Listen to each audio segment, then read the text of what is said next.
अस्मिता पाठशाला चैनल को आपको स्वागत। आज आम पढ़ा मानसंगमाला भाग 2 7 नंबर रु 12 नंबर पर्यंत प्रश्नमाला 2 को। तो देखिए 7 नंबर कौन देखिए राम पाखे 20 टंका अच्छी, हरि पाखे राम ठार 10 टंका अधिक अच्छी और जदु पाखे हरि ठार 10 टंका अधिक अच्छी। 3 जन पाखे मोट केते टंका अच्छी देखिए। राम पाखे 20 टंका अच्छी, हरि पाखे राम ठार 10 टंका अधिक अच्छी। तेबे हरि पाखे केते 20 थिला, राम पाखे 20 ठार 10 टंका दे 20 युक्त 10 30 टंका और जदु पाखे हरि ठार 10 टंका अधिक अच्छी। तेबे जदु पाखे केते टंका अच्छी ना तार हरि ठार 10 टंका अधिक, हरि 30 टंका होता 30 युक्त 10 माने 40 टंका।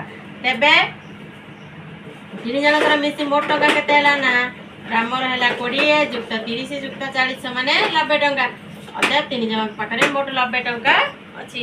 8 नंबर देला गोटे चेयर को 100 टंका बिकले 30 टंका क्षति है, केते टंका बिकले लाभ बा क्षति हे नहीं। गोटे चेयर को 100 टंका बिकले 30 टंका क्षति है। तेबे 100 युक्त 30 मान 130 टंका जदि हम बिकिबा ताले अतएव 130 टंका रे बिकिले किछि लाभ बा क्षति हे नहीं। 9 नंबर तुम जन्म समय तुम मां को बयस 25 वर्ष होइतिला, तुमर वर्तमान बयस 7 वर्ष, तुम मां को वर्तमान बयस केते। तुम जन्म समय तुम मां को बयस 25 वर्ष होइतिला, तुमर वर्तमान बयस है 7 वर्ष। तेबे तुम मां को वर्तमान बयस केते हबो ना 25 युक्त 7 माने 32 वर्ष।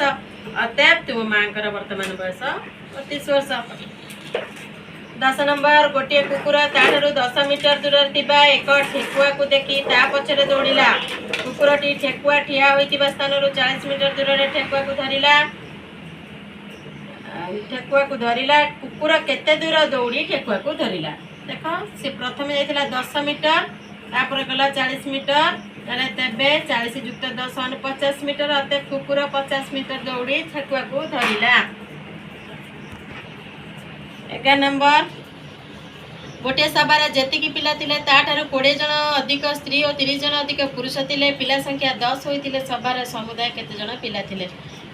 देखो पिला संख्या 10, आम से पिला संख्या देख लास्ट लाइन ने गोटे सभार पिला संख्या 10 होइतिले, पिला ठारु 20 जन अधिक स्त्री होइतिले थिले।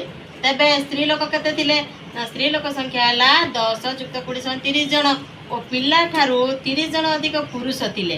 तेबे पुरुष संख्या केते थिले ना 10, पिला संख्या 10 रु 30 अधिक 10 युक्त 30 40 जन।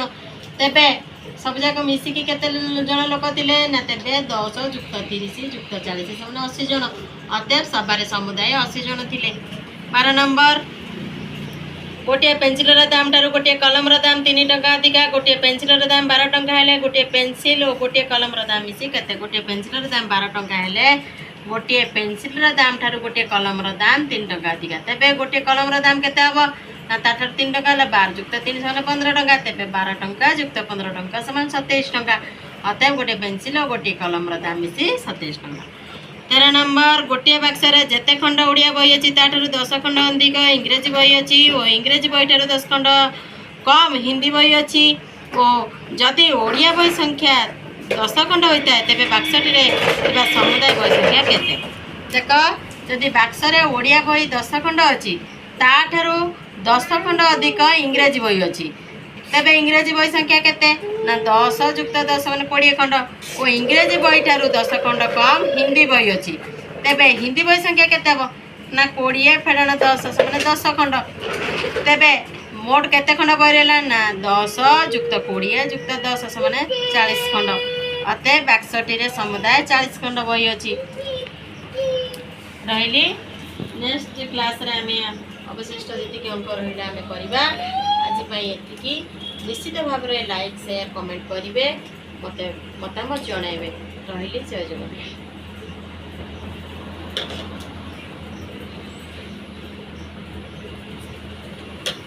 मामा मामा कौन कर